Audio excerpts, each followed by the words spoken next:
Hello, welcome to chapter 18 of the third treatise, and this one is entitled Observation.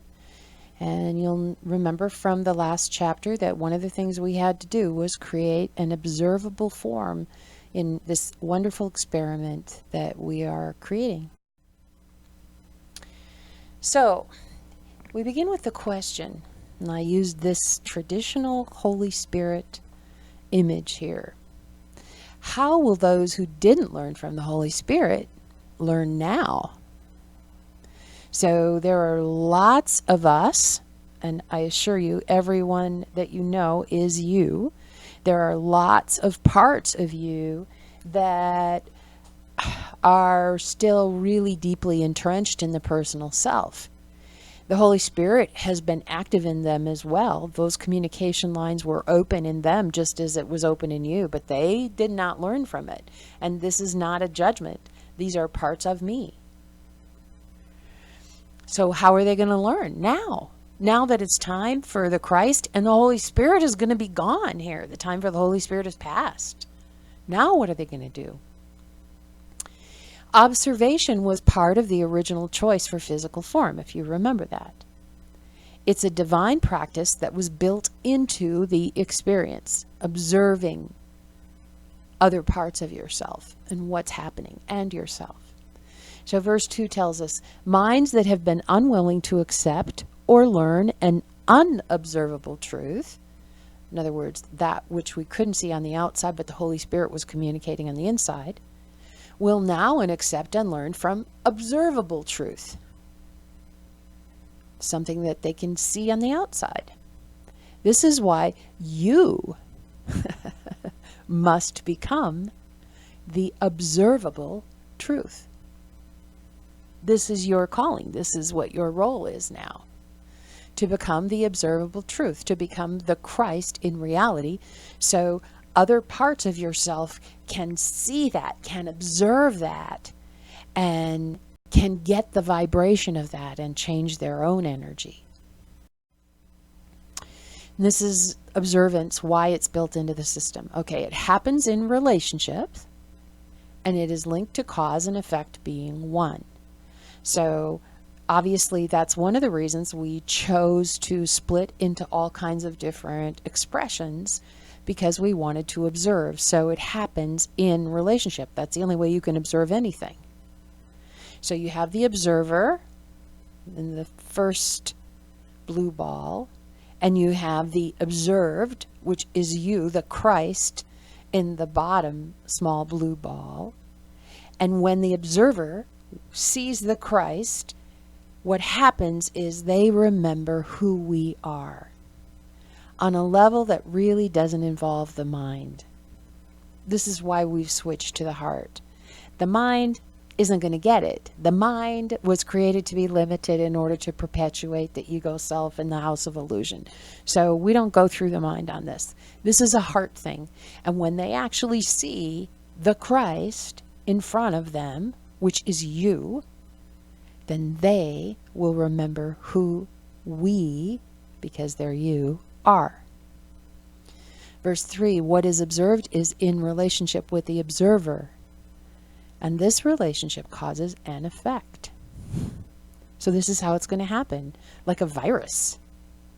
This is how it is happening. This is how it's spreading. It's like a virus. And you feel, I know you feel the pick up in the pace. Time is getting faster.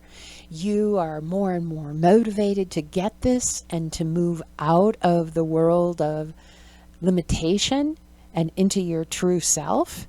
And so is everybody else on the planet feeling that same energy, because it's time. It's time. Now you will make use of your observable form, the goal of the observable experience. So we're talking about you as a human being with emotions and a body and a storyline and all of that. Verse 4, expressing who you are in physical form will return remembrance to the minds of those who observe your expression. Further, so there's another piece to this. You don't just walk around as the Christ and everyone watches you and goes, ooh, I feel that energy, and boom, my energy's a little higher, my vibration's a little higher. That's true. That happens, but there's another piece to this. Further, your observance of your brothers and sisters will return remembrance to their minds and hearts. It is, in fact, your observance of the truth of your brothers and sisters that is the miracle we have stated as our new goal. What does this mean? This means that when you observe the other expressions of yourself that you think of as your brothers and sisters, you literally see the Christ in them. You literally see the higher self and not the personal self that they're displaying. When you look for it and you find it, and that's what you see, and they feel you seeing it, they know you see it. So you're called to observe peace and not conflict. So if you see somebody who is irate and they appear to be in conflict, do you say, well, there's not really any conflict there? Do you lie to yourself?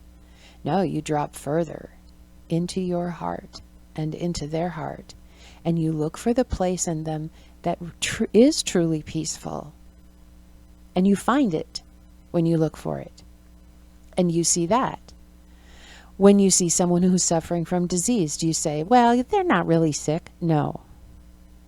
You drop to your heart and you look for the one in them that is not possible to have any disease. The one in them that's true and real. That doesn't mean the form won't die. It doesn't mean that we won't change expression, but you look for the one that is absolutely abundant and safe and free. The same with poverty. You look for the one that is abundant, that has access to all of the riches of the universe and infinity. This is a god or a goddess you're looking at here. And the same for someone who thinks they're sad. Look for the one that's truly joyful in them, and you will find it. Verse 8, it will seem at first as if you are asked to deny the facts that you see before you in order to observe something other than what is there. I mean, that's what we're talking about. You must constantly remember that your observance is an act of worship and of devotion, and that you are called to observe the truth rather than the illusion, no matter how real illusion may still seem to be. So this is a heart-to-heart thing that's happening here. This isn't saying the personal self isn't experiencing disease to someone who's sitting in a hospital bed. What you do is you drop down and find the one who's free. Find that one, and you will find it. And that's the miracle. That's what you're called to do. Your body, which is neutral, will serve you through the thought system of truth.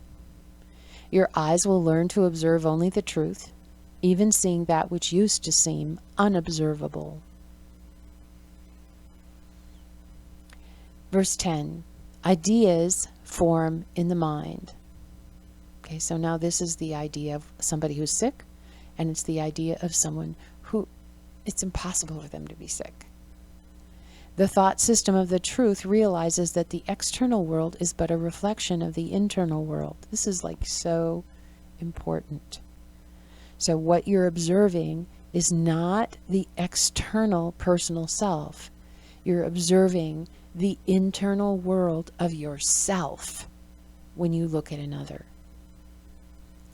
You can observe by having an idea of another's health, abundance, peace, and happiness. You can observe this within yourself because it exists with yourself. So you can find, when you look at someone in a hospital bed, you can look within yourself to find health. The one that's always healthy. The one that doesn't really have a body to go wrong anyway. What exists within you is shared by all. This is the relationship of truth that unites all things and that must now become observable. So I agree that this can be challenging if you don't understand what's being asked of you. So he gives us another approach and technique in this last verse, which if you can't look at them and see the one that's perfectly helpful, look at yourself. Find the one in you that is not confined to a body, the one in you that's eternal and powerful and teeming with life and energy. Find that one. And when you love that one and accept that one, know that the brother or sister you are looking at is you. They are an expression of you. And therefore, they have that same vibrant vitality and energy that you have. Because they are an expression of you. They have happened as a result of your internal world.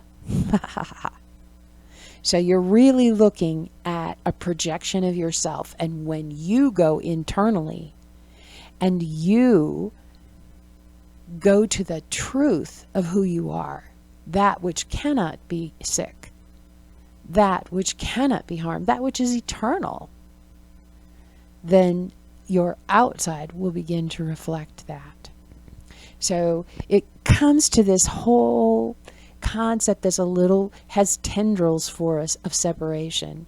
I'm over here with a spark of God in me, and they're over there with a spark of God in them. No, because that still is about separation, isn't it? It still means I'm over here and they're over there. But we're talking about reminding ourselves, remembering that there's only one thing going on here. And when we do that, when we recognize there's one thing going on, and that which we see in the physical world is a reflection of our internal world and the one thing going on internally, now we can be present with that which is real within. And then it can be observed by the other expressions of ourselves. So I hope that made it clearer. I know that this is a crucial step in our process, because we are so habituated to thinking that I'm this personal self over here and they're that personal self over there. And while we have something that unites us, we're still separate on some level. And what we're suggesting here is that no, you're not. You're not separate on any level. So hang in there. Even if you don't completely get it all, just allow yourself to not understand it all and be open. Let your heart be your guide. It will not fail you. And as we proceed with the following chapters, we're going to go into this more deeply. So don't expect the mind to completely and totally comprehend this. Work through the heart and hear what's being said. Anyway, thanks for joining me, and we will see you in chapter 19.